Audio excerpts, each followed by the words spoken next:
पिछले कई दिनों से बांग्लादेश चर्चाओं में बना रहा। कारण एक के बाद एक मामले जो बांग्लादेश से सामने आ रहे थे। मामला था कि वहां की पूर्व पीएम शेख हसीना और उनके सहयोगियों पूर्व कैबिनेट मंत्रियों के खिलाफ दर्ज हो रहे केस। इसके साथ उनके देश छोड़ने की खबरें भी। भारत में शरण लेना, बांग्लादेश के पूर्व प्रधानमंत्री शेख हसीना और उनके सहयोगियों की मुश्किलें कम नहीं होने दे रही थी। इसके बजाय उनकी मुश्किलें बढ़ती जा रही हैं। अब खबर है कि उनके ऊपर 4 नए मामले दर्ज किए गए हैं। ऐसे में अब उनके खिलाफ कुल केस की संख्या 75 हो गई है। इनमें से 63 मामले हत्या का आरोप से जुड़े हुए हैं और बाकी अलग अलग आरोपों में दर्ज किए गए हैं। जहां एक तरफ वह और उनके सहयोगी कानूनी लड़ाइयों की एक लंबी सीरीज में उलझे हुए हैं, तो वहीं शेख हसीना और उनके पूर्व कैबिनेट मंत्रियों, उनके सहयोगियों के खिलाफ 4 नए मामले सामने आए हैं, जो कि चर्चा का विषय बन गया है।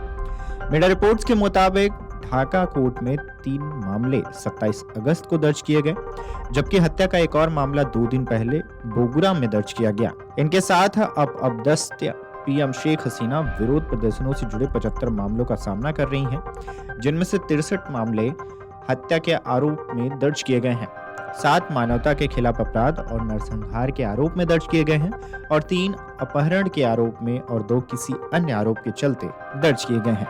आपको बता दें कि बीते 19 जुलाई को कोटा के बंसरी में कोटा सिस्टम को लेकर किए जा रहे आंदोलन के दौरान एक किराने की दुकान के मालिक की मौत पर हसीना और 30 लोगों पर केस दर्ज किया गया। पीड़ित के पिता ने additional chief metropolitan magistrate MD Tafazzal Hussain की कोर्ट में हत्या का मामला दर्ज कराया, जिन्होंने खिलगांव पुलिस स्टेशन में इसे एफआईआर के रूप में दर्ज करने के लिए कहा था। कोर्ट ने उसी पुलिस स्टेशन के प्रभारी अधिकारी को उसी दिन 14 साल के बच्ची की मौत से जुड़े एक और मामले में शेख हसीना और 26 और के खिलाफ एफआईआर दर्ज करने के लिए कहा। रिपोर्ट के मुताबिक मामला 18 जुलाई को छात्रों के कोटा सिस्टम विरोध के दौरान ढाका बार एसोसिएशन के एक वकील की हत्या की कोशिश से जुड़ा है। आरोप में हसीना और 50 और के खिलाफ केस दर्ज किया गया था। वहीं बोगुरा में 35 वर्षीय पीड़िता की शेख हसीना के सत्ता से हटने के एक दिन पहले यानी 4 अगस्त को गोली मारकर हत्या कर दी गई थी। इस मामले में भी शेख हसीना, 3 लोकल पत्रकारों और 130 लोगों के खिलाफ हत्या का मामला दर्ज किया गया। मीडिया रिपोर्ट्स की माने तो बांग्लादेश में विरोध प्रदर्शन के बाद शेख हसीना ने 5 अगस्त को प्रधानमंत्री पद से इस्तीफा दिया और भारत चली आई।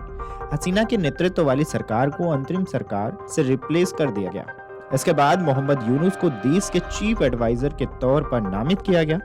बांग्लादेश में हसीना सरकार के पतन के बाद देश भर में भड़की हिंसा की घटनाओं में 230 से अधिक लोगों की जान चली गई। वहीं सरकारी नौकरियों में कोटा सिस्टम के खिलाफ छात्रों के बड़े पैमाने पर विरोध प्रदर्शन शुरू होने के बाद से मरने वालों की संख्या 600 से अधिक हुई। ऐसे में बड़े मामले से क्या शेख हसीना भारत से शरण पर कोई असर होगा, ये तो आने वाला वक्त बताएगा। वीडियो डेस्क अमरुजाला.com। अगर आप ये वीडियो YouTube पर देख रहे हैं तो हमारे चैनल को सब्सक्राइब करें और बेल आइकन को दबाना ना भूलें। अगर आप Facebook पर ये वीडियो देख रहे हैं तो हमारे पेज को लाइक करें।